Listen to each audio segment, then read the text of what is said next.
തൃണമൂൽ കോൺഗ്രസിൽ പൊട്ടിത്തെറി തുടരുന്നു. വിമത എംപിമാർ രാജിവയ്ക്കണമെന്ന് തൃണമൂൽ ചീഫ് വിപ്പ് കല്യാൺ ബാനർജി. പ്രതിസന്ധിക്കിടെ ഇന്ത്യ സഖ്യത്തിനൊപ്പം ഉറച്ചു നിൽക്കാൻ കരുക്കൾ നീക്കി മമതാ ബാനർജി.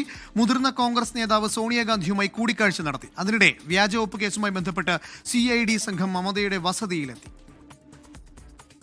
ലോക്സഭയിലെ തൃണമൂലിന്റെ ആകെയുള്ള 28 എംപിമാരിൽ 20 പേരുടെ പിന്തുണയുണ്ടെന്നാണ് വിമതരുടെ അവകാശവാദം. ലോക്സഭാ സ്പീക്കർ ഓം ബിർളയെ കണ്ട് തങ്ങളാണ് ഔദ്യോഗിക TMC എന്ന അവകാശവാദം ഉന്നയിക്കും.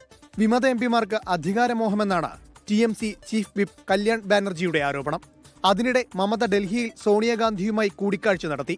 എന്നാൽ മമത കോൺഗ്രസിനെ എക്കാലവും ദുർബലപ്പെടുത്താൻ ശ്രമിച്ചെന്നാണ് ബംഗാൾ കോൺഗ്രസിന്റെ വിമർശനം. जब बंगाल में कांग्रेस पार्टी को तोड़ने के लिए सारे संसाधन को ये इस्तेमाल कर रहे थे बंगाल में, हमारे पार्टी की MLA से लेकर पंचायत तक जितने हमारे इलेक्टेड नुमाइंदे थे सबको तोड़ो और कांग्रेस को खत्म कर दो, TMC में शामिल कराओ.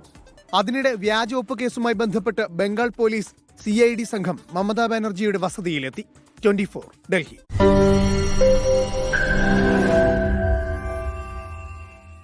ലോകത്തെവിടെയായാലും ഏത് സമയത്തും 24 വാർത്തകളും ഓഗ്മെന്റഡ് റിയാലിറ്റി പാക്കേജുകളും എക്സ്പ്ലെയിനറുകളും വിശദമായി കാണാൻ ഞങ്ങളുടെ YouTube ചാനൽ നിങ്ങൾക്ക് സബ്സ്ക്രൈബ് ചെയ്യാം.